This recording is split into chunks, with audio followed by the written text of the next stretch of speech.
Should every team do what the Capitals are doing and really take a year to focus on mental health and recovery?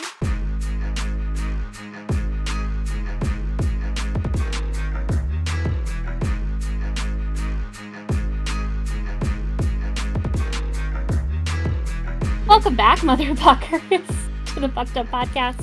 It is me again, Danger Water, and I am joined by Chris and Dee. Having some internet issues, so if it seems a little choppy in what we're saying, that's fine. Apologize in advance. But we have returned for another week of talking about everyone's favorite sport, hockey. Woo! Yeah. That's all I got for you. I wish I had more oomph and words. I forgot I was leading this week, so I didn't write myself a script. Yeah, hockey. Oh, no. We're here to talk about that. Hockey. That's our show. Let's talk about Bye. Have fun. Hey, We hockey. What's love up with that hockey. stuff? It has big men on ice with razors on their feet. Literally, Uh-huh. that They is like the to best punch way to each other. describe hockey. And Violent it's Canadians. fun and exciting. Yeah. Yes. Most of them. You get a few docile Swedes in there occasionally. Yeah. Some Finns. Yeah, but most of the Swedes are also violent. Yeah, they most can everybody's be, violent. but they usually don't start it as much. They'll finish No, it, yeah. but they may not start it. That's Hey. very We true. leave that to the Americans and the That's Canadians. my motto. And then the Russians who are quiet until you get in their face and it's... Right. Or the face of anyone on their team. Yeah, then it's... I love that Or Ovi and one of the Russian goalies Kachetkov, was yeah. talking about Ovi chirping on him in Russian. Yeah. I score you. Yeah. And somebody in the comments were And a like, bunch of are other you curse saying words. Ovi talks like a Russian redneck? And they're like, yes! He does. Like Yeah. someone goes, I speak Russian and English and will listen to broadcasts in both. And he goes, I can confirm that's exactly how he talks. Yeah. You know, that's fair. As much as we love Ovi, that's a very fair It's assessment. hilarious. Yeah, it's so true. It's so true. And Dee, to start Yes. us off this week, we have some Mhm. updates for the PWHL, correct? We do. We have some very exciting updates for the PWHL, namely that they announced that they are looking to expand their total number of teams, possibly by 2 teams, this for the next season. So, they announced that just before we recorded last week, and we just managed to miss it because, of course, we did. Right.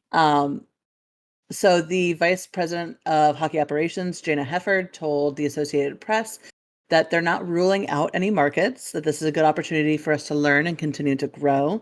So everything is on the table. They did say that the initial timeline for calls for requests for proposals, so you have to be like, hey, I want to be considered to be considered. That is going to be a deadline at the end of December to sort of make that move. And then they'll send out like official, you have been invited to apply type of things, and then they'll go from there. Mhm. So they said that geography won't be a limitation for the league, and that they will not be limiting it based off of a market's affiliation with NHL teams, but that it may be considered. It may give you an advantage that you have a market. Really, the factors that they have at the top are market size, access to facilities, economic partnership opportunities, and fan base potentials. So with that, they are looking, or there are rumors, I should say, that they're looking at Detroit and Pittsburgh, where they held neutral site games previously last year. Also, DC and Philadelphia, Chicago and Denver have also been have also had their names tossed out there. I know that personally, the owner of the Caps, Ted Leonsis, when the PWHL was kicking off last year, was like, we would love to be able to get in on this league. Like, this is what Washington wants, is more women's sports. So, we want it. So I fully expect to see their name tossed in. Also, Quebec City has announced its intention of being a candidate. And then also Calgary has said that they were thinking about it as well. So we'll see. I mean, we'll obviously continue to cover it as we move forward. Hopefully, and I know that we talked about this a little bit in our Discord, Hopefully, whichever teams step up next can step up their logo and name game. Because while the Jesus names aren't Christ. the worst, like we saw, what was it, an ECHL team? ECHL, yeah. Yeah, that was just fucking phenomenal with the not only the branding, because everything, like they have 6 different logos to use in different situations, and it's so meticulously done. It's so beautiful, but it's also like really a badass like name, and it was so cool. And I was The like, this is what I want for women's Tahoe hockey as well. Night Monsters. Yes, That and is Night with a Yeah, which K. is sick. fire. To And it's mention Night Monster with a yeah. K because they are an affiliate of the Vegas Golden Knights. And they're using they're using the Golden Knights gold color as well. Yep. The And they have the the logo two is alternate logos are bro. They're It's so sick. good. But like They're so sick. I think this is fucking huge though for the Yeah. league. I think this is a good idea if they feel that they can sustain that, like the just overall like mass of fans that flocked Mhm. immediately for a season. If they feel like that's a sustainable way or like Yeah. a Mhm. sustainable model that would allow them to add more teams, then I'm all fucking for them adding more teams. And I love the fact that we Yeah. covered it last season.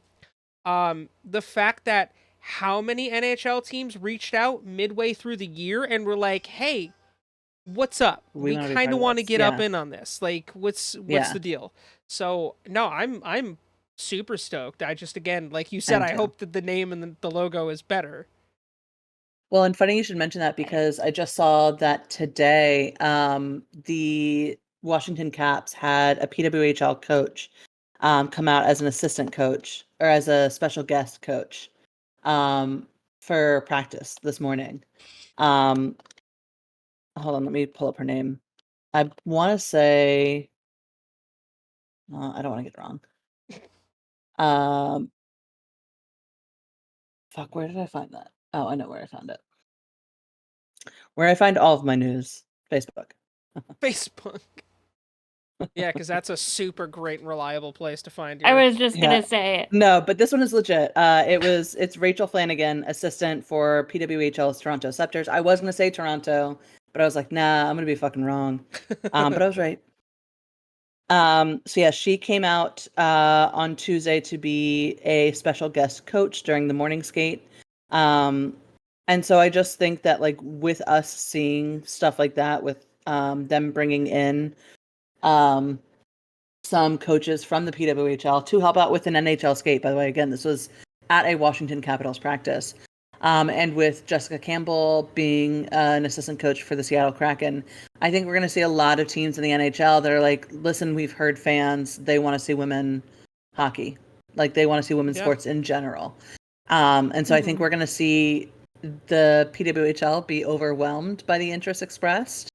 And I think it's going to be a tough competition for those 2 spots. And they might not even fill 2, by the way. They mentioned that it was up to 2 teams.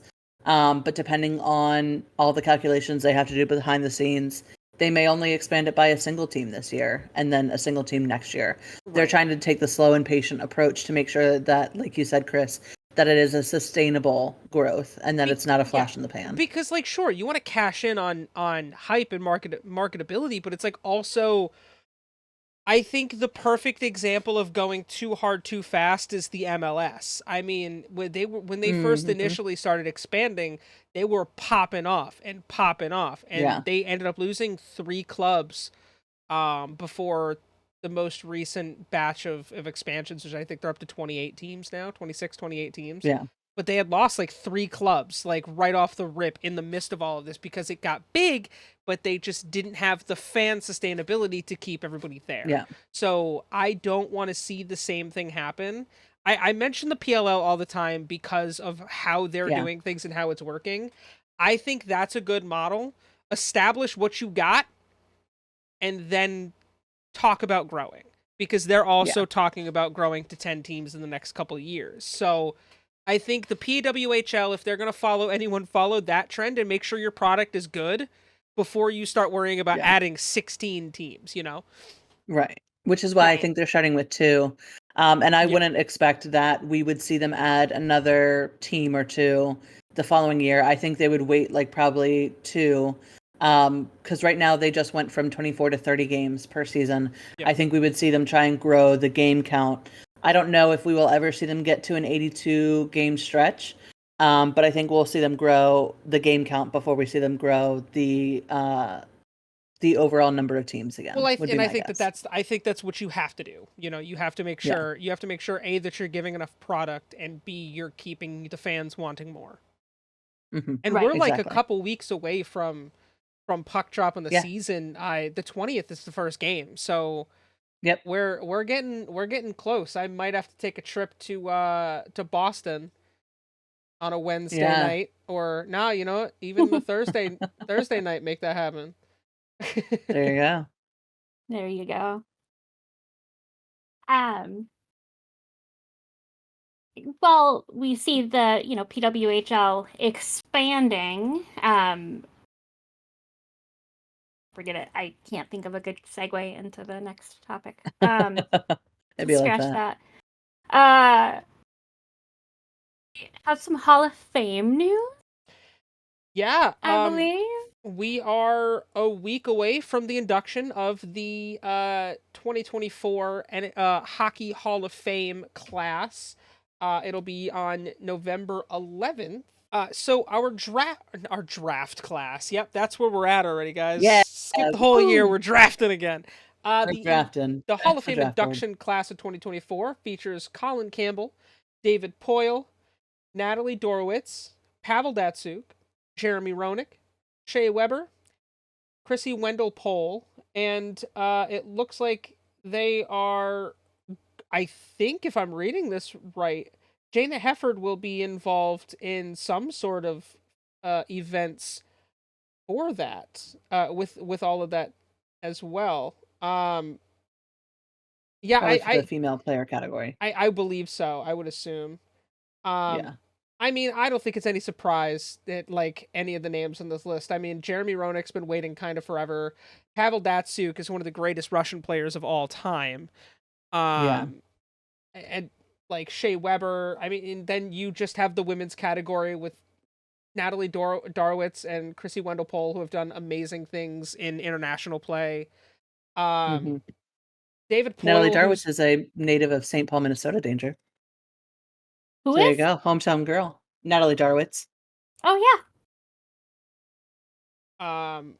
so Sorry, Chris. no, you're fine. So the event will kick off this weekend. It'll actually kick off today, which this will be posted on Friday, November 8th. There will be a Hockey Hall of Fame game between the Toronto Maple Leafs and the Detroit Red Wings. On Saturday will be an inductee fan forum. That'll be at Brookfield Place in Toronto. On Sunday, Hyundai Hockey Hall of Fame Legends Classic,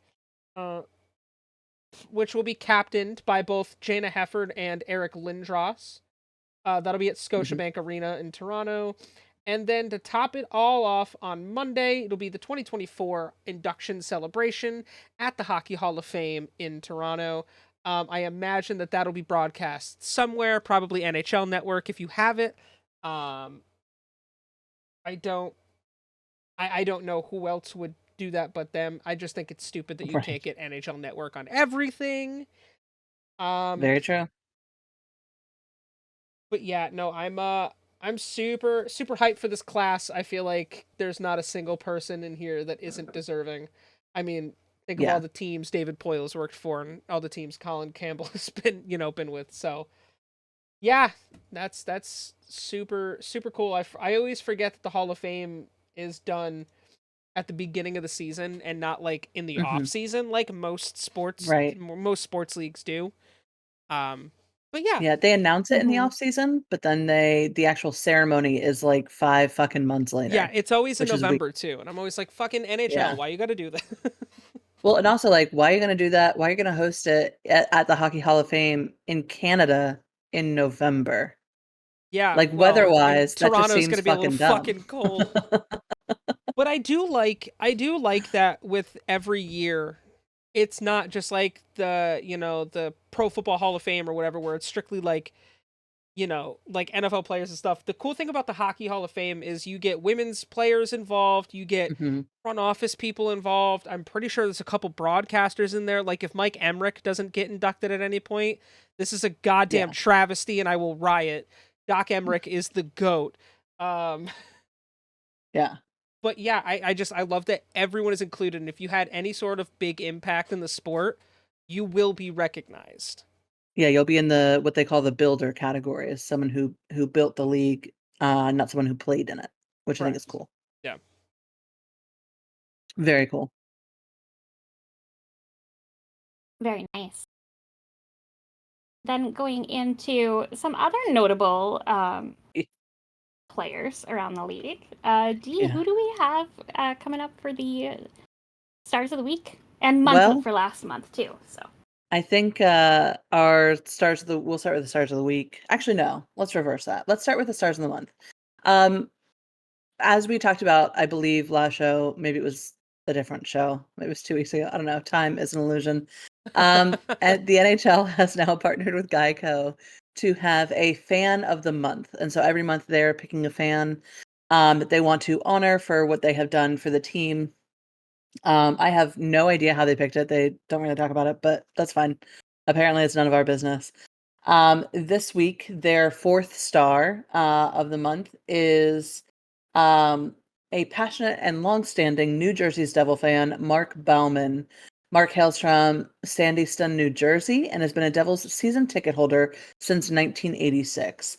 And so they have a full video package on Mark and his time with the New Jersey Devils and what he does. One of the big things being that he's at basically every home game, and he likes to lead the Devils chant, which everyone then does the "Give me a D, give me an E."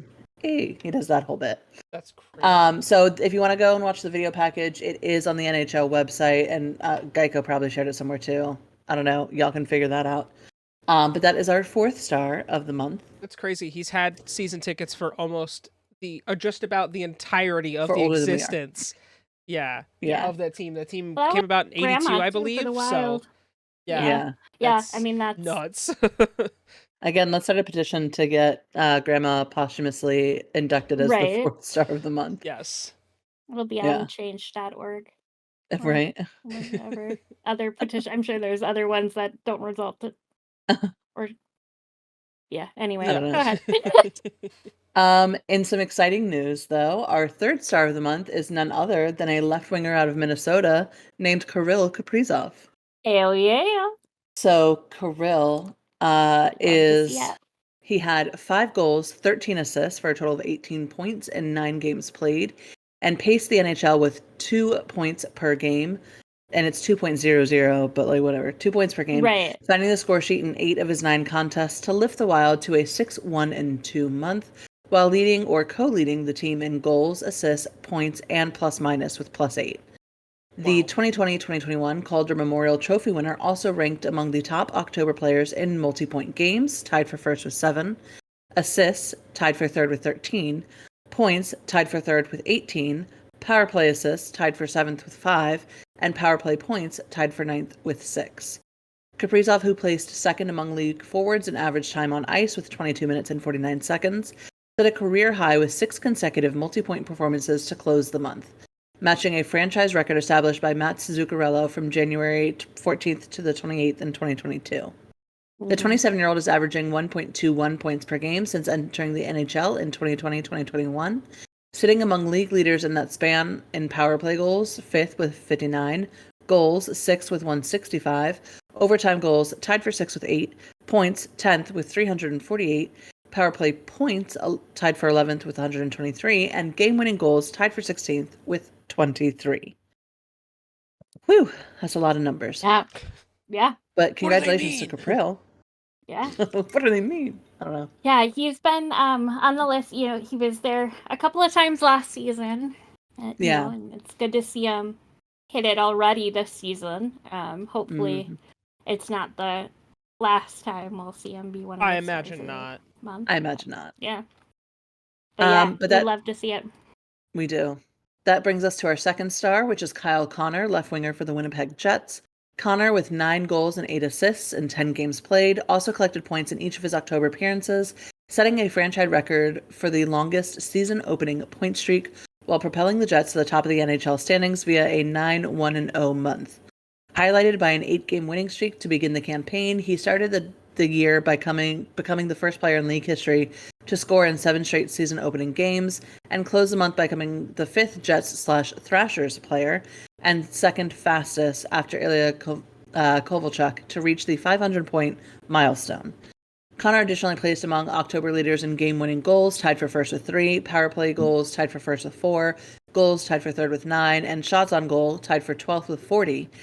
The 2021-2022 Lady Byng Memorial Trophy winner finished the month with 4 straight multi-point outings, a first in his career, including his 7th career 4-point performance and 3-point effort capped by the decisive goal in his native Michigan. And lastly, that does bring us to our first star of the month, which is Cale Makar, a defensiveman out of Colorado. Makar, with 4 goals and 15 assists in 11 games played, became the second defenseman in NHL history, following Bobby Orr in 1973-74, to post a season-opening point streak of at least 11 games, sharing the league lead in points and helping the Avalanche complete a 5-6-0 month. Makar also topped the October leaderboard in assists with 15, power play assists with 8, and power play points tied for 9th, while ranking 10th in total time on ice with 269 minutes and 51 seconds. He produced 6 multi-point performances, capped by a goal and an assist for 2 points, while celebrating his 26th birthday on October 30th versus the Tampa Bay Lightning, and reached the 350-point mark on his 322nd NHL game, making him the 3rd fastest blue liner in league history to hit the milestone, behind only Orr and Paul Coffey. Makar, the 2021-2022 James Norris Memorial Trophy winner and finalist in each of these past 4 seasons, has totaled 90 points, 265 assists, through 236 career NHL appearances. His average of 1.09 points per game is the second highest among defensemen in the league history, minimum of 200 games played, trailing just Orr with 1.39. Whew.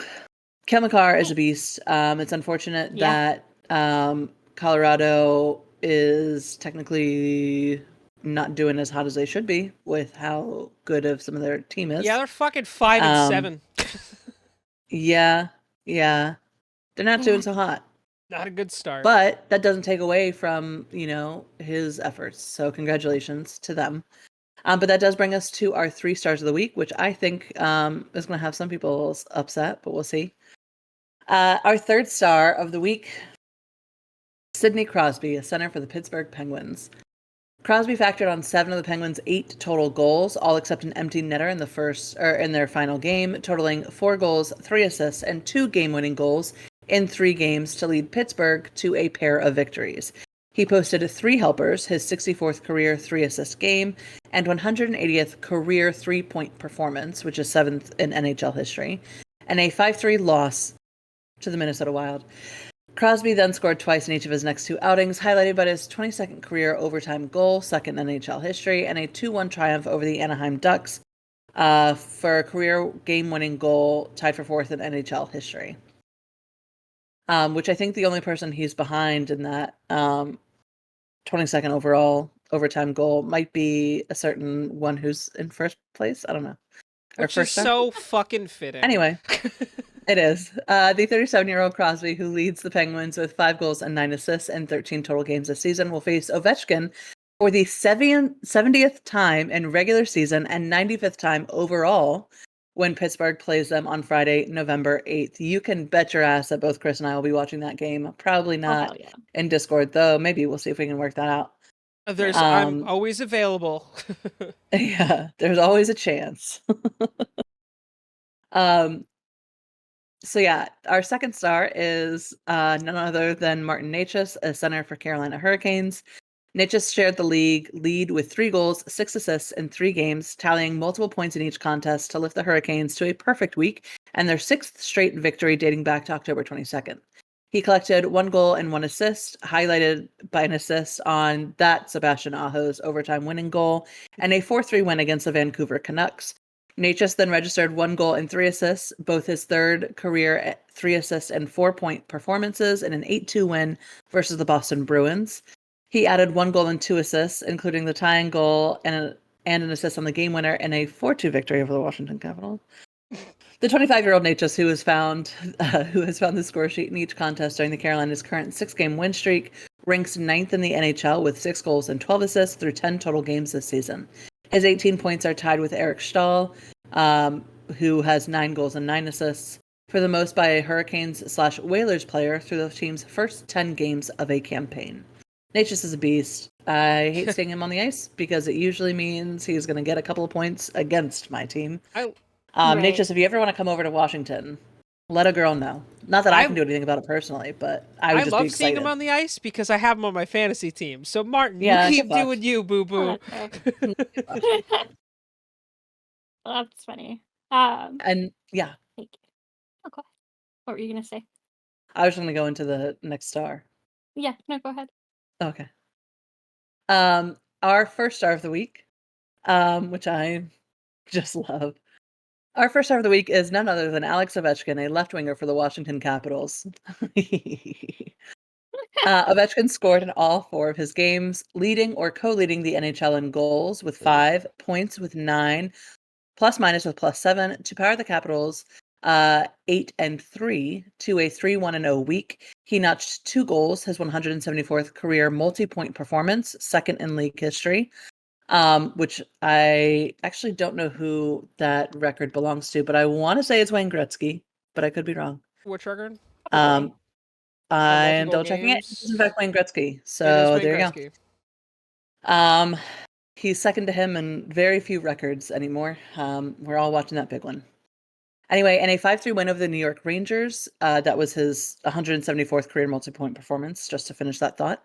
Ovechkin then posted back-to-back 1-goal, 2-assist games in a 6-3 victory against the Montreal Canadiens and a 7-2 win versus the Columbus Blue Jackets. He became the 4th player in NHL history to record consecutive 3-point outings at age 39 or older, joining Jean Rattel, who did it 2 times in 1980, Tim Horton, famously of that Tim Horton, who did it in 1969, and then one of our faves, Gordie Howe, who did it in 1968.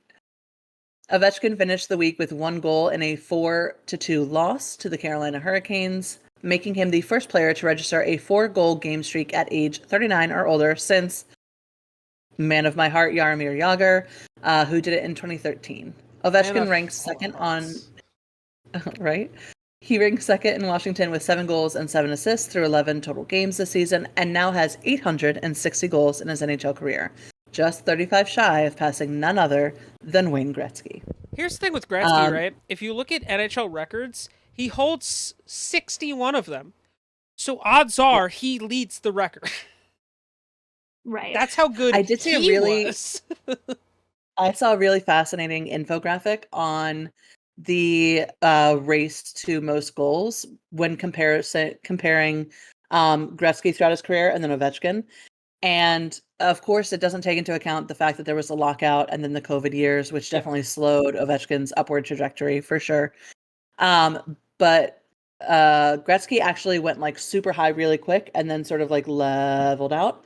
Yeah. And then Ovechkin, it's just kind of like slow but steady chipping. So it's really interesting. I think we reshared that or reposted it, I should say, on TikTok. So make sure you're following us on our TikTok at Pucked Up Podcast to see not only the exclusive video clips that we record, but also to see fun reposts from around the league. We've posted obviously stuff from our teams, because our teams are the best. But we also post fun little things from other teams. Speak for your fucking self. My team sucks. I reposted something by Anaheim recently that was super cute. I don't remember what it was. Yeah, but it was all the players saying, where they were, where they were names, from. Yeah. I did send it to you. It ends with Trevor Zegras just going, Trevor. That's it. Because it's going through like Radko Gudas, who's speaking in... It's not Polish. Whatever language that they're like home or their native languages. So their names sound different. The names of their country sound different because, again, as Americans, we have changed everything. So Czech. you like hear these. Oh, that's right. It's the Czech Republic.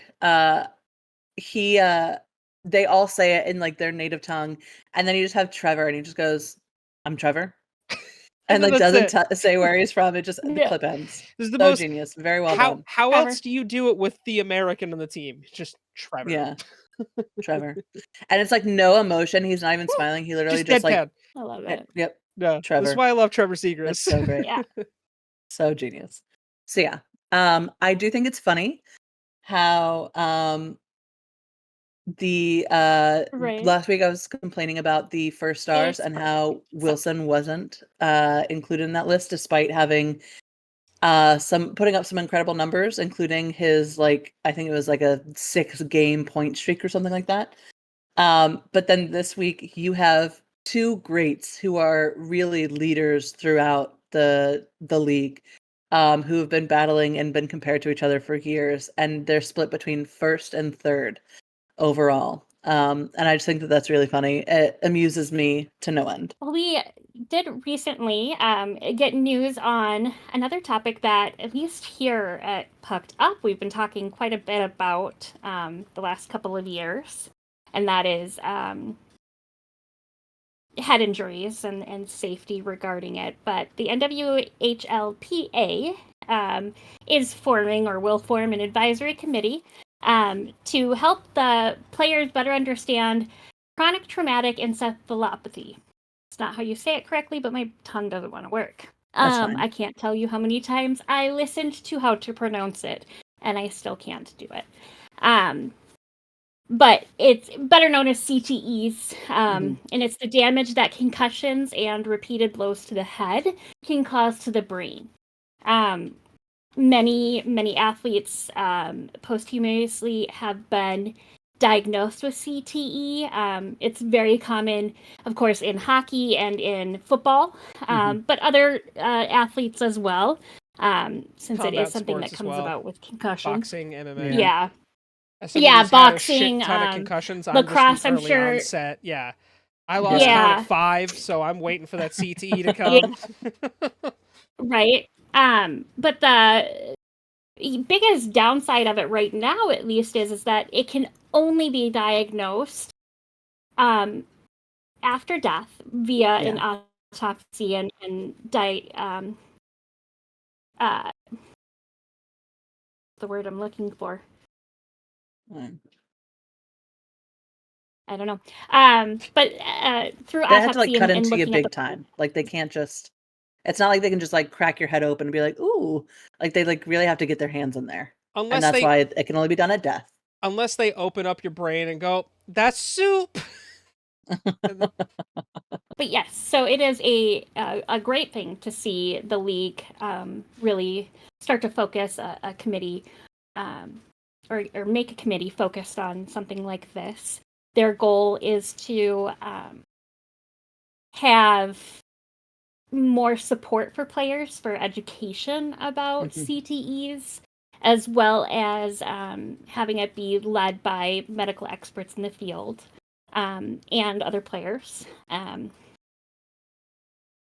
just really kind of focusing on how to combat concussions and the long-term effects. I was in that benefit. Yeah, effects. I was like, it's not benefits. It's no, long-term there effects. is no benefits to CTE. There's no benefits to CTE. No Let benefits it be known to CTEs. far and wide. Right. Although I will say it's really disappointing to me. While I'm super happy that the NHLPA has taken this up and is creating a committee for it, it's disappointing to me that this came after Gary Bettman very publicly said that I've seen no research to suggest that there is any connection between hockey and concussions and traumatic brain injury. Yeah. Gary Bettman is a fool who thinks that saying that he's doing what the NHL did, or sorry, the NFL did years ago, where they were like, what do you mean there's traumatic brain injuries in football? Not at all. And then football had to start the Heads Up campaign because of that. And so they started the Heads Up campaign to teach young players how to hit properly without injuring themselves, because rugby does a much better job at teaching their players the proper way to impact another player than football does. And through that, they've seen some decrease. Though this year concussions have been out of control in the NFL, and that's a whole other fucking conversation. Like I could go on about that for a minute, but I won't.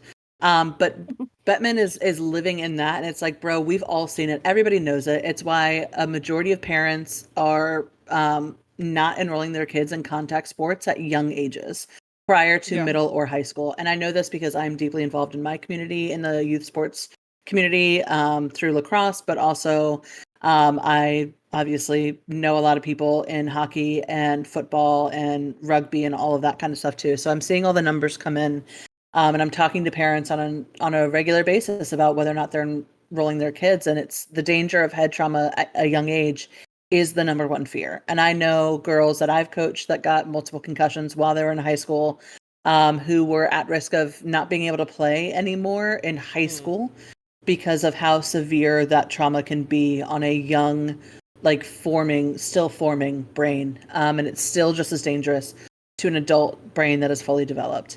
So I am so happy that the NHLPA is doing this. I hope that the NHL further backs them and gives them the resources needed to make this committee successful in reducing the amount of injury we see to players' heads.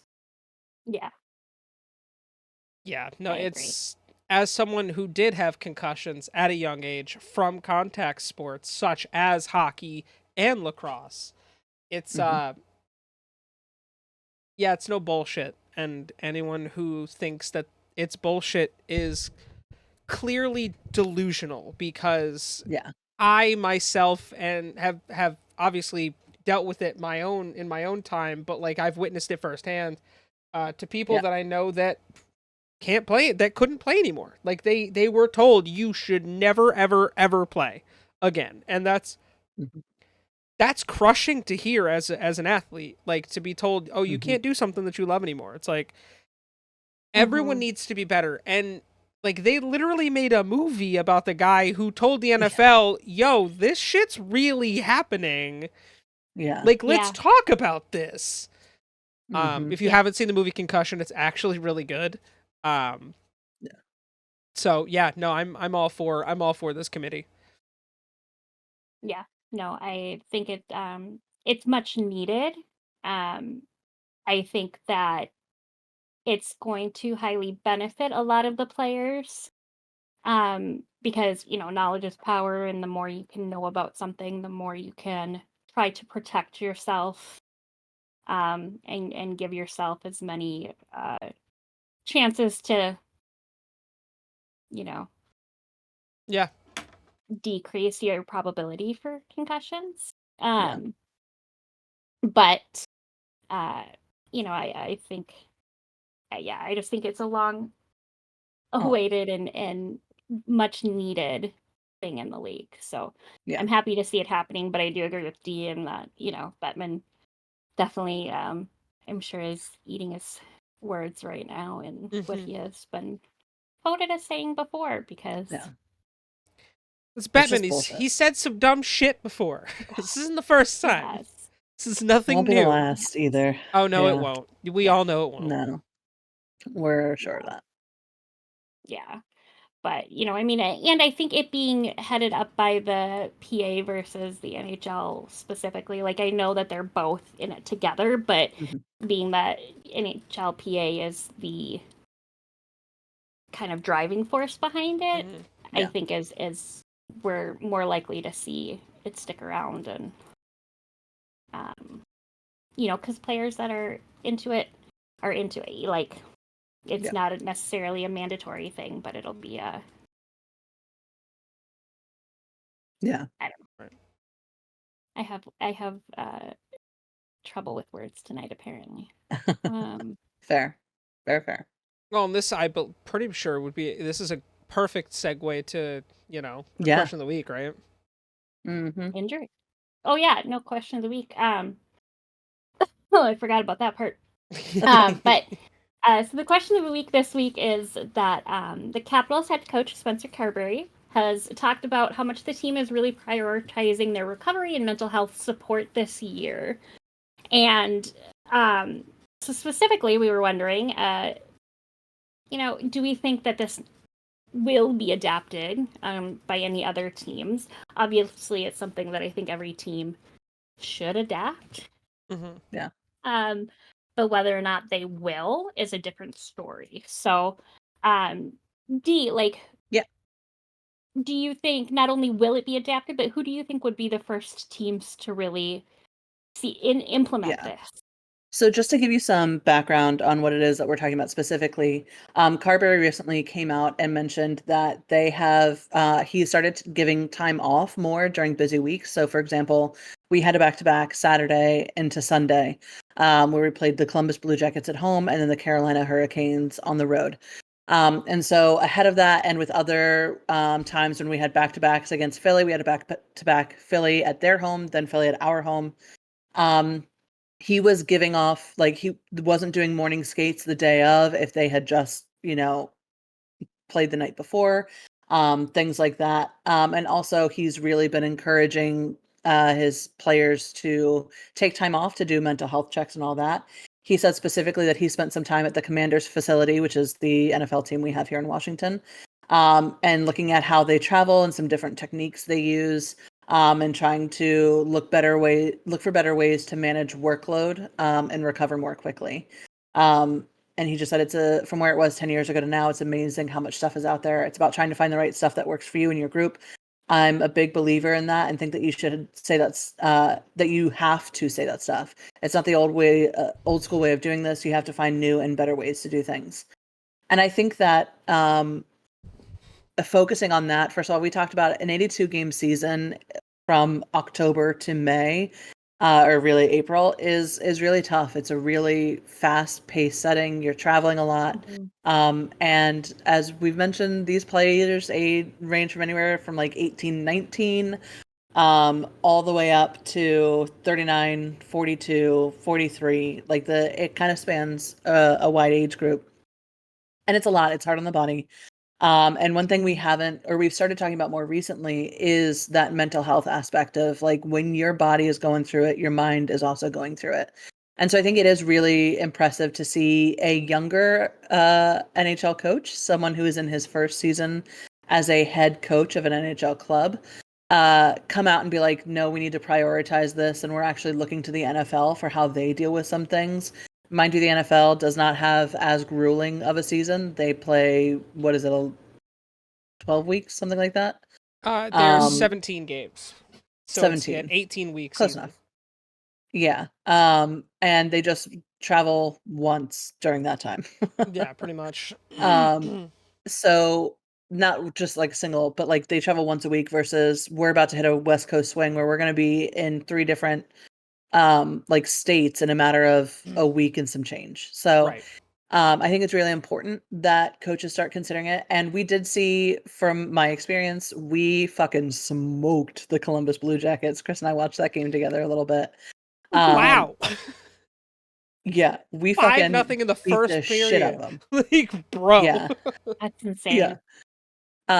And then we had to turn around and go play the Canes. And so he was trying to be careful with their playing time to make sure that they had ample time to rest and they weren't playing 22 minutes a night. So they would have legs to play the Hurricanes. And we did. For the first period, we did. And it wasn't a major blowout. And so I think it's effective. I think that we will see coaches adapt it. I think that we won't see teams with head coaches who have been around a while and are a little old school. I'm looking at you, Torts. I don't think we're going to see them come up and start talking about it. I think that they see it largely as like well, that's what the game is. Play hard, win hard. But I do think that we're going to see, I wouldn't be surprised if we saw the coaching staff from Seattle come out and do something similar. I think that they would be high on the list of next groups to do that. I also think that Utah Hockey Club has a unique chance to get in on this early. Yeah. They're a brand new club. Who can really set the tone as to what we should expect of new and younger teams. So I think we would see them. And I think maybe we could see, like, it'll be some random team. You know what I mean? Like, I don't think we'll see either of the Florida teams, but maybe we're going to see like the Preds come out and be like, you know what, we're going to adopt that as well. Just because they have a lot of firepower that they are maybe not appropriately managing. Is a nice way to say big that. True. Big true. And Edmonton too, with McDavid's recent injury, he's back out and on the ice from what I've seen. Although, danger, that might be stealing your thunder from the injury segment. But I think that we'll see teams that have these celebrity sort of, your once in a generation athletes. They might start adopting it because I think that the need to protect those players is higher than ever, as we do now know more about mental health and its ties to physical health as well. Mm-hmm. Yeah. Right. Yeah, no, I mean, I agree. Chris, what are your thoughts? I echo everything Dee said. And like, if you want to think about teams that are doing it, look at literally, we talked about a couple weeks ago, the Vegas Golden Knights fought to keep Robin Lehner like in their or like on their payroll, but it not count towards his or their salary cap, so they can pay him to seek the help that he needs. The Colorado Avalanche did that for a player last year. That he hasn't played in a few years, and they keep him on their payroll so he is able to have his medical bills and stuff paid, which is awesome. Like, I think, I don't think it's a matter of if, I think it's a matter of when, because I think this is a thing that you have to adopt at this point. Agreed. Like, a huge shout out to the Capitals for that. That's a really big deal. Like, we've seen players, and this is, look, how many players did we see hit the player assistance program last year? Like a 5, record 6? number. I don't remember seeing them hit that way, and most of them were all mental health related stuff. And it's like, hockey is a grueling sport that if you've never played it or never spent any time around it, you wouldn't fully understand just how intense it is. This is one of those things where it's like, at some point you have to understand that yes, they're athletes and they're being paid a lot of money, but they're also people. Yeah. And they have families that they have to go home to. The human brain needs a rest every once in a while. It's very important. It's very important. So I think I wouldn't be surprised to see LA adopt it, Anaheim adopt it, San Jose adopt it. I mean, like, places where you've got a lot of young talent might be first. I do agree with the fact that probably guys like Tortorella won't adopt it. I could see I could see slow too. Yeah, I could see someone like Bruce Boudreau, who is old school but also understands a lot of the new stylings. I could see that, but I think I wouldn't be shocked to hear a couple more teams this year talking about it. Yeah. Agreed. Yeah, I agree. No, I think both of you kind of covered everything that I would have said too. I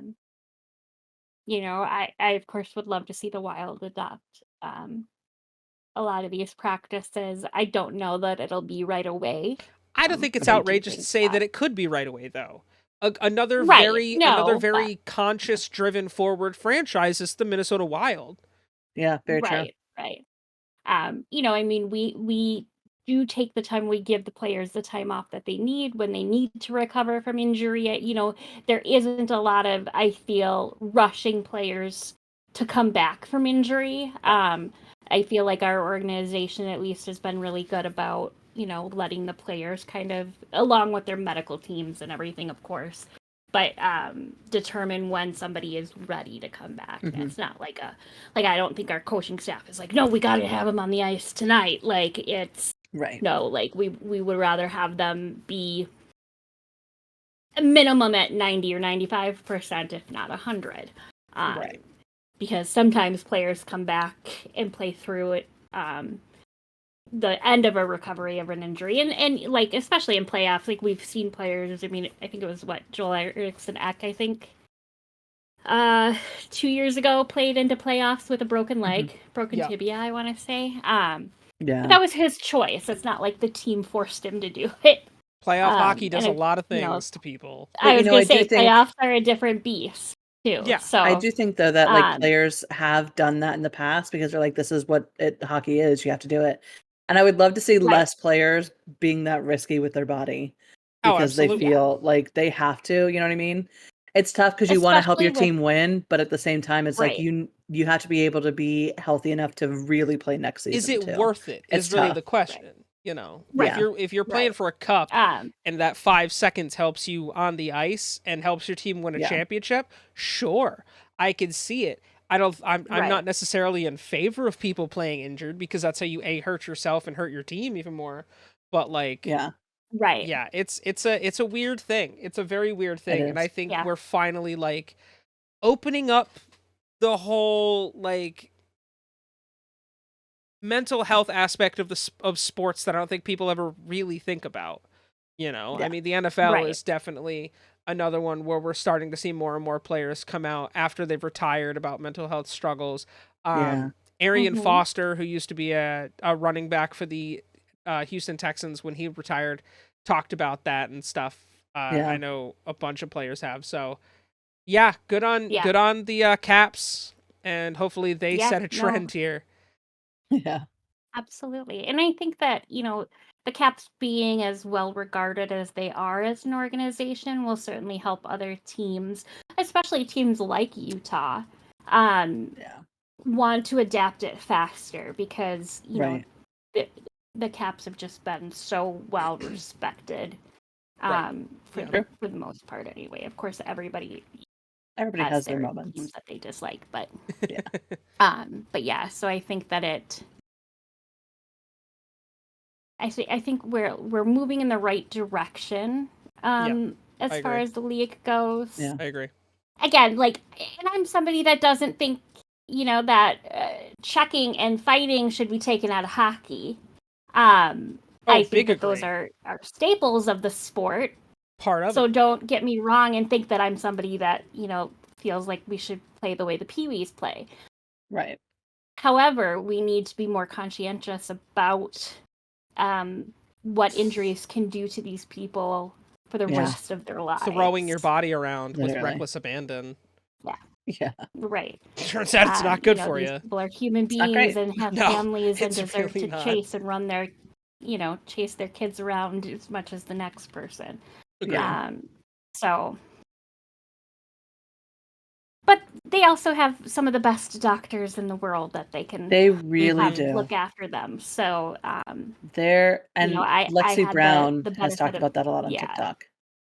yeah. When I worked for the radiology company I worked for, I really got to know a lot of our, in-state doctors and doctors at the organizations that treat a lot of our professional athletes in Minnesota. We did Mhm. imaging for a lot of them. I remember Joe Nathan, one of the Minnesota Twins players at the time, came in and he was one of my favorite players. That's cool. And I'm just like, "Hi, Joe. I love you, Joe." Like from across, like I didn't say it to his face Yeah. because we weren't Right. allowed to, right? But he's like in the waiting room reading a magazine, and I'm behind the desk going, "Hi, Joe. Joe, I want you to know I love you, Joe." Like whispering it under my breath, Right. but still respecting his space and privacy, Yeah. of course. But like I knew of people that would come in on their off hours to get imaging done for some of these athletes, and when you have medical facilities and places that go above and beyond like that for you, it's really a nice thing. And so it was fun to be a part of something like that at the time.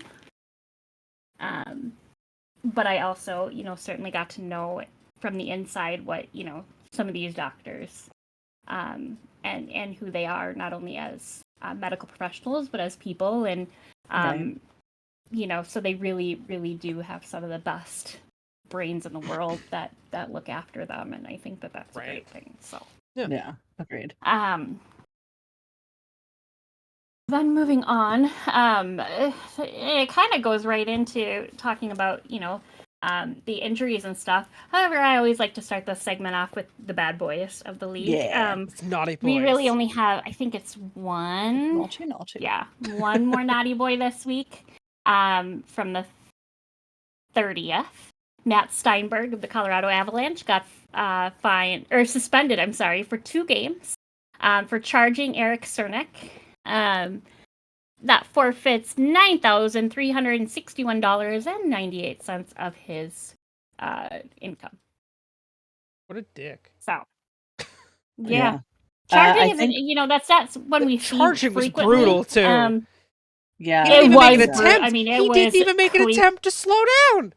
no. Like, No, because that was the one we shared in the Discord, right? Yeah. Where we saw him leave his feet. Yeah. Yeah, where it was just the clear A very clear fucking no, charge. he saw him coming and made no effort to stop his forward motion. So and I think if I remember right, he like brought his elbow up or shoulder up. Yeah, or he like elbowed him in the face and he left his feet. Yeah. And it's like, dude, you made no attempt to even make that illegal hit. Like, what the fuck? You did everything wrong. Literally everything Yeah, you could have done wrong. Literally did everything wrong there. Yeah. Yeah.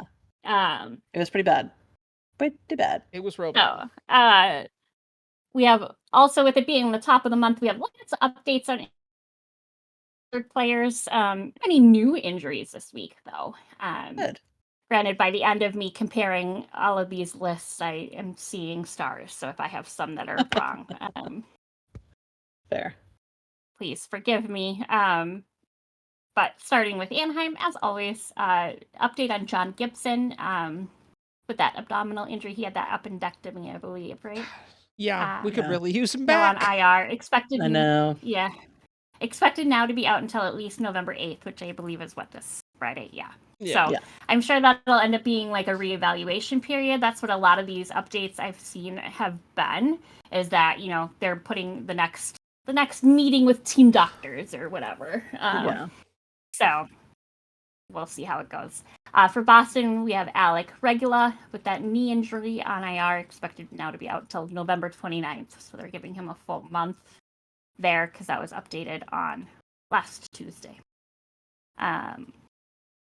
For Carolina, we have Frederick Anderson, expected now to be out until at least November 13th. Their coach did say last week, Thursday, that he will be now week to week, considered at least as far as he is, so he must be meeting with doctors every week. Riley Stillman update as well on IR, expected to be out until November 7th. He did rejoin the Hurricanes on Wednesday last week, it says. So he's just still not playing. For Chicago, we have Alec Martinez, update on that groin injury, expected now to be out until at least November 6th or tomorrow as of date of recording. This does say, as of the 30th of October, won't return during the Blackhawks' current road trip. But, like I said, should be back this week, hopefully. Laurent Brossoit, with that knee injury, also will not join the Blackhawks before the end of their current road trip, and is expected to be out until November 6th, tomorrow as well. For Colorado, we have Jonathan Drouin, upper body injury on IR, expected to be out until at least November 7th. Other specific notes were just that he's considered day-to-day. New injury for Miles Wood, upper body on IR, expected to be out until at least November 7th. We'll kind of talk about this a little later as well as one of our TikTok exclusive topics, but Valerie Nikushkin, with that suspension, he is set to return when the Avs play the Caps on November 15th. Gabriel Landeskog with that knee injury on IR is now expected to be out until at least December 8th. And Ross Colton with that broken foot injury is expected to be out until at least December 12th. So we got an update at least on what exactly happened. For Dallas, we have Tyler Seguin, day-to-day lower body injury. He practiced today, Tuesday, but may need to play through a lingering injury for most of the season, Sam Nessler of DLLS Stars report. Kind of, but he plays for Dallas, so I'm not too upset about it. For Detroit, we have Tim Gettinger, undisclosed on IR, expected to be out until at least November 25th. Jack Campbell, on IR, expected to be out until at least December 1st, and this says it's not injury related. but I don't remember if we talked about him last week or not. For Edmonton, we have Connor McDavid. Ankle injury, now expected to be out until at least November 9th. He told reporters he's taking things day by day. Didn't rule out playing against Vancouver on Saturday the 9th. So we'll kind of know then if he's feeling like he's coming back. For Florida, we have Jonah Godoyevich with a back injury. He was listed as day today. Next, for New Jersey, we have Nathan Bastian with a jaw injury expected to be out until at least November 23rd. The second or third player already this season with a jaw injury. Wow. And then we have Santeri Hatka. Yeah. I was going to say Hakanpää for a second. I know. I was like, That's what I was thinking you were going with it. Yeah. I'm thinking wrong player. He has a shoulder injury on IR, expected to be out until at least November 21st. And then Curtis Lazar, knee injury, expected to be out until at least November 14th. As of the 31st, it says he underwent a knee procedure on Thursday and is out indefinitely. So, well, I'm sure know more in the next couple weeks here. For the Islanders, we have Mike Riley with an upper body injury, expected to be out until at least November 7th. Won't be in the lineup tonight, Tuesday against Pittsburgh. Was the secondary notes there. Alexander Romanov update on that upper body injury, now expected to be out until at least November 7th. Matthew Barzal, upper body on IR, expected to be out until at least December 12th. And Adam Peklik with a jaw injury on IR, expected to be out until at least December 15th. For Ottawa Senators, we have updates on 3 other players. So Artem Zub with that concussion, expected to be out until at least November 7th. He won't play tonight against the Senators, but I'm assuming is re-meeting with doctors Thursday. David Perrin, personal reasons, he's expected to be out until at least November 7th. And Shane Pinto with that undisclosed injury, expected to be out until at least November 12th. For Philly, we have Samuel Urson, lower body injury, expected to be out until at least November 7th. And Ryan Poling is out for personal reasons, expected to be out until at least November 11th. For Pittsburgh, we have Brian Rust, lower body on IR, expected to be out until at least November 7th. He will travel with the Penguins for their 3-game road trip, according to one of the writers of the Tribune Review Sports on Monday. And Matt Nieto, knee injury on IR, expected to be out until at least November 19th. He was in a full contact participant at practice on Monday, so yesterday, which is a good thing. For San Jose, we have Jake Wallman with something I've never seen before, but it just says coach's decision, expected to be out until at least November 7th. Yeah, they benched him. Yeah. Yeah. Oh, that's exactly what that is. I've seen, yeah. Seen something like that, at least get placed on this list. I've seen coaches make the decision to scratch a player, and they're just, healthy scratches repeatedly. So it's an interesting thing. Update on Marc-Edouard Vlasic, that back injury on IR, expected now to be out until November 14th. And Logan Couture with that groin injury. He is on IR, expected to be out now until December 3rd. And he has not resumed skating and remains without a timeline to return. Shane Pang of San Jose Hockey Now reported last day. For St. Louis, we have Kasperi Kapanen with an upper body injury, expected to be out until at least November 7th. Matthew Joseph out with a lower body injury, expected now to be out until at least November 12th. He hasn't resumed skating and remains unavailable to play, head coach said to Lou Korak of NHL.com yesterday. New injury for Philip Broberg, lower body, expected to be out until at least December 3rd. And then updates on Nick Leddy with that lower body injury on IR, expected now to be out until November 12th. Robert Thomas with an ankle injury on IR, expected to be out until at least December 5th now. For Tampa Bay, we have Braden Point, Lower body injury expected to be out until at least November 7th. For Toronto, we have Connor Dewar for Baby. Shoulder injury, he, as well as Yanni Hakanpää, both will link up with the AHL Toronto team for conditioning assignments. The Leafs announced last Friday. So Hakanpää is out with a knee injury. They'll both be reevaluated on Friday the 8th. Austin Matthews is out with an upper body injury, a name we don't see very often on the injury list. Expect to be out until at least November 8th. It's crazy to think that I saw in an article that they're just kind of looking day to day. Well, it's nuts to see that both he and Connor McDavid are injured at the same time. That never happens. Right, yeah. Right. And then updates on Dakota Mermis with that jaw injury on IR, expected to be out until at least November 24th.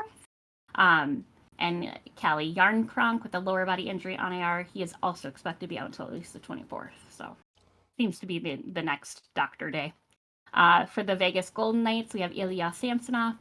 Undisclosed will be out until at least November 11th. And then Victor Olofsson update, that lower body injury on IR, expected to be out until at least November 8th. For the Washington Capitals, we have an update on Matt Roy. Lower body on IR, expected to be out until at least the 6th. He was skating today in a regular jersey, this says, though. Also a new injury for Jacob Chikrin. Upper body on IR, expected to be out until at least November 6th. And then lastly, for Winnipeg, an update on Ville Heinola. Sure. My brain just went, you don't know how to say this anymore. Ankle injury on IR, expected now to be out until at least December 1st. As of the 30th, it said he wasn't with the Jets in Detroit for Wednesday's road game this last week, but he apparently has resumed skating back in Winnipeg, per Mike McIntyre of the Winnipeg Free Press. We love to see it. Okay. So that is what I have for this week. Don't mind me eating chicken cordon bleu like a fancy bitch. You're good. However, it is your turn to give us some updates on the fantasy hockey. Well, that I can do. Actually, it's funny. I already had the page. Wow. I'm losing by half a point right now. But, oh no, because whatever will you do? Probably exactly what I do every other week. We have finished our week 4 matchups in the Pucked Up Fantasy Hockey League that we have. The scores throughout the week. Danger, there is no beating around the bush. You beat the shit out of them all. You won 151 to 72. Yeah. I actually feel a little bit bad about it because we love them all around here. It was brutal, but at the same time, I don't, because it doesn't happen very often. Yeah, it was just like, I want to win, so yeah, legit. Exactly. I feel bad, but I'm not upset about it. That's fair. D beat Dave 109.6 to 95.1. Drew beat Matt 119.7 to 90.4. Marcello got his first win over John 92.2 to 88.9. And what was easily the best matchup of the entire week, I had beat Wes 132.5 to 109. That match, that literally went all week where we were either switching like the lead, or Wes would get out to like a 10-point lead. I'd come back and end up between like a half a point or like a full point until Sunday hit, and then I kind of just took off with it. The standings right now, D and I top our respective divisions. We are both undefeated. On the eastern side, it is Nightwings, which is Drew, Wild Weiss, which is Wes, Marcello's BBC, you son of a bitch, Marcello. I hope you're happy. And Gordon Bombay, which is Matt. On the west side, it's D, who is also undefeated. Zero to Knife Fight, which is Danger, who is 3-1. F. Scott Fitzgerald, which is John, who's 1-3. And then Maul, who's Northeastern Maulers, and Dave, who's the Dixon Sider, are as well 1-3. Apparently, points-wise, wow. I am like 80 points ahead of the next closest person when it comes to fantasy points. Yeah. That's crazy. It's insane. This week's matchup is I face off against Marcello. D plays Matt. Maul plays John. Wes plays Drew. And Danger plays Dave. So, the lovely LTN Media couple about to duke it out this week. Acing down. So maybe I won't remind him to set his team. There you go. That's wrong. No, that's not wrong at all. No, not at all. That's called gamesmanship. All's fair in love and and war, That would baby. make me a You're bad here to win. husband. Yeah. I Yeah. support it. Something tells me I'm gonna win without, even if he sets his team. I love I know. him, but And I'm sitting here, I'm He's like, not doing oh too God, Austin Matthews is out. What will I do? The Yeah. same thing I do with everyone else, because my team is loaded. I know. Fucking dick. I mean, hey, it's not my fault. Y'all just left me the open gimmies. Yeah, so that is what is going down with that. All right. very nice. Uh, Now you still have talking to do because you True. have a trivia question for us, apparently. And I do, I'm absolutely. very terrified for that. But then also our obscure player of the week. So I want to start with the trivia question. So in 2014, the NHL made it mandatory for all players to wear visors on their helmets. This was an attempt to stop players from getting hit in the face. A bunch of players were grandfathered in. If you were drafted before that deadline, that you were grandfathered in. At the 2024-2025 season, there are 4 players left in the league that are grandfathered in that do not wear a visor. Can you guys name all 4 players? I know one is Ryan Reeves. Ryan Reeves, yep.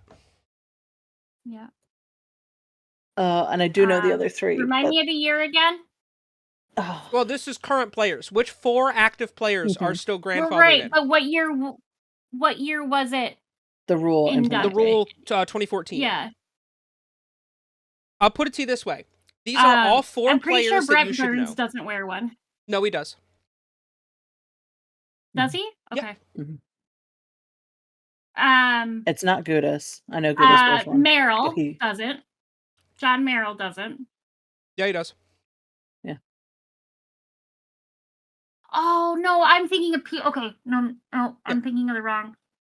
I'm thinking of people that don't have to wear their helmet out on the ice because Merrill doesn't wear his helmet out on, like during warm-ups.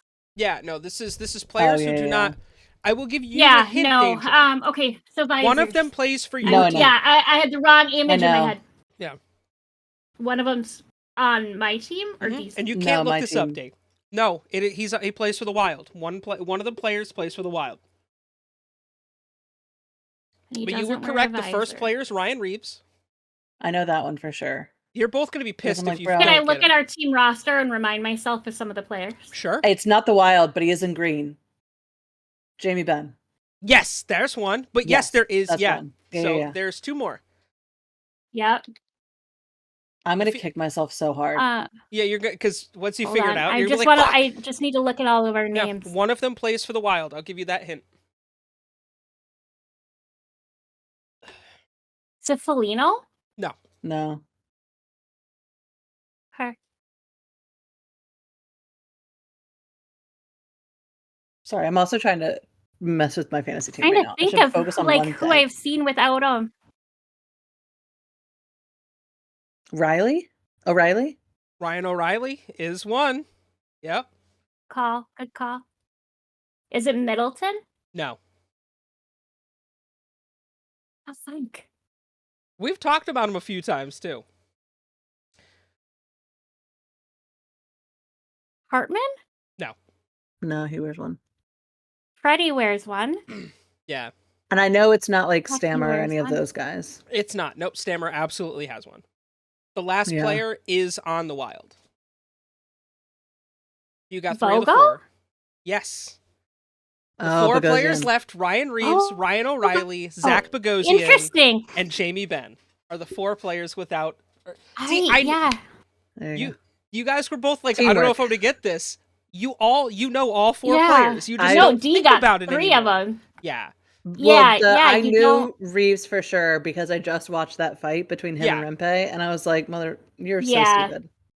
With how much you fight, wear a fucking visor. Well, and think about how long it's been since this rule's Right. been and you just don't think about it anymore because it used to be very common. Yeah. A lot of players. Right. I mean, up until a couple years ago, Ryan Getzloff never wore one. So,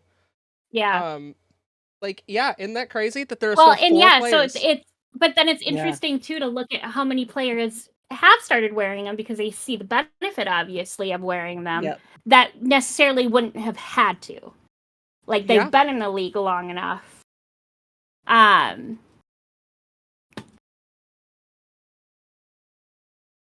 Yeah, interesting. I would not have been able to get all 4 on my own, for sure. And I definitely, if we were limited to the number of guesses, we would have lost. Yeah. So thank God we could just be like, this person, no. This person, no. I knew you guys collectively would get it because again, if you once you think about it, it's like, oh fuck, these are all 4 players I know. Like I've seen them play, but you don't look at their helmets because you don't think about it anymore. It used to be something you used to think about. Now it's like, oh shit, there's still people without visors. And which is so crazy. Right. It's just so easy to see. Like you just when you see a player, like it's easier, I think, to think about who doesn't wear a helmet during warm-ups because that's now such an abnormal thing. Like I remember going to games before helmets were required across the league. Like, and then so a lot of players with me growing up and into my adulthood didn't have to wear the helmets during warm-ups. And now most of them do even there.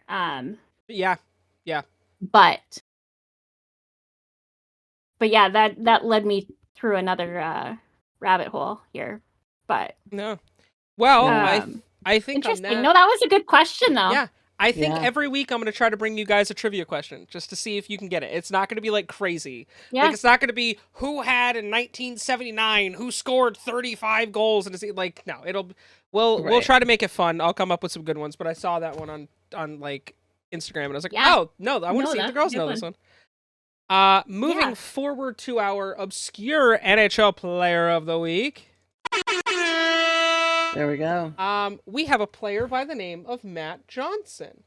Matt Johnson was born in Wineland, Ontario, Canada on November 23rd, 1975. Can anyone guess what's the significance of the date November 23rd?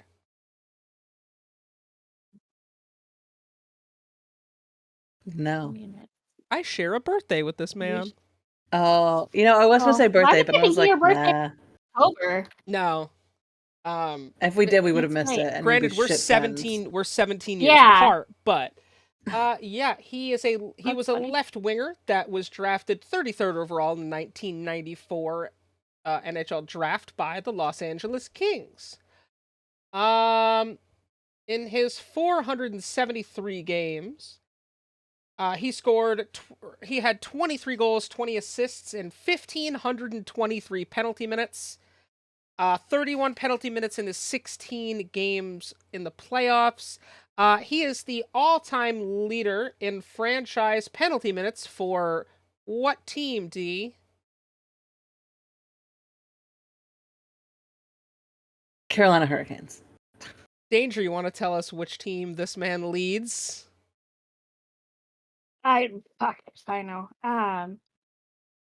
Why don't you look down at your jersey? Yeah, I think it's the Minnesota Wild. Is it the Wild? It is the Minnesota Wild. I thought his name sounded familiar, but I wasn't sure if it was the same. Because it's Johnson. Like, right. We're talking about a popular name.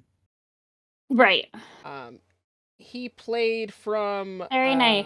He played from 95 to 2004. During the 2004-2005 NHL lockout, Johnson decided he did not want to play hockey anymore.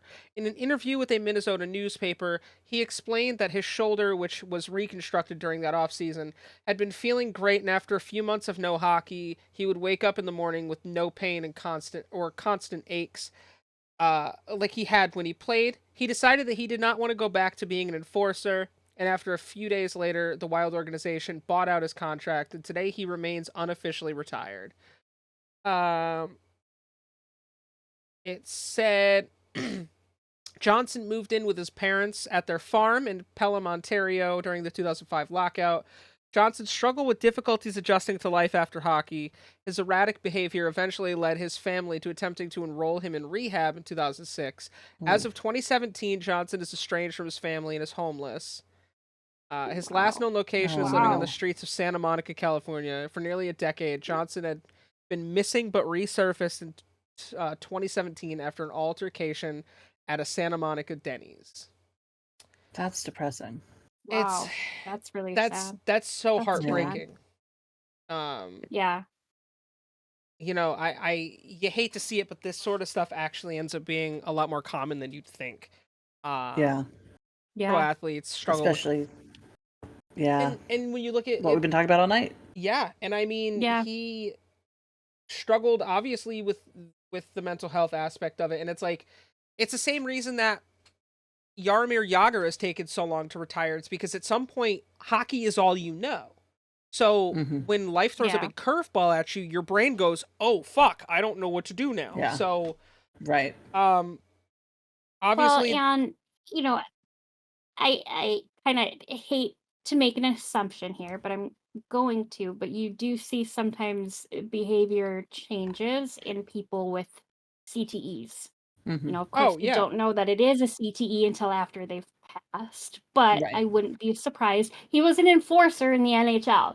I would not be surprised if, you know, it comes out later on that he has or has had or had a CTE. And it sounds to me like he had struggled with some sort of substance abuse.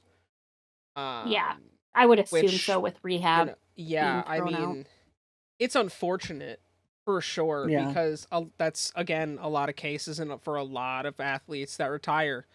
So, Matt Johnson, man, we're hoping you're doing all right. We're hoping everything's worked out for you, because that's brutal. That's super brutal. Recovery is tough, but everyone can do it. Yeah, absolutely. Hopefully he can. Yeah. But yeah, props to him for being our player of the week. Yeah. Yeah. There you go. I want to find a picture of him. He was captain too. They nicknamed him Moose. So he was Moose. Now, Foligno will always be Moose to me. But I'm trying to see. I wonder. There's a website.